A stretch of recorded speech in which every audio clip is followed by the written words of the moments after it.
para vivificar. Aí você vai ficar vivo no Espírito, no poder do Espírito.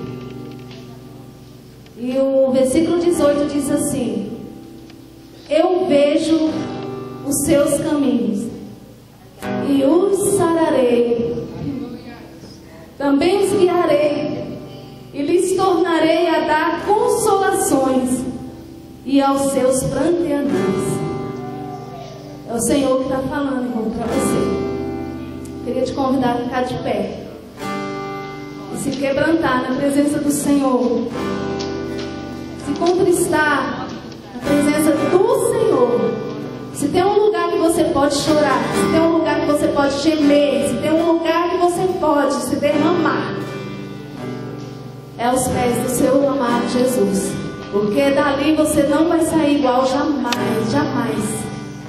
Nenhuma lágrima tua é perdida neste lugar. Nenhum gemer teu, talvez você não tenha mais palavras para falar com o Senhor. Geme. Faça como Ana, geme. Geme. Amém? Aleluia. Pode começar. Esse momento só depende de você com Deus. Não depende de ninguém. Não depende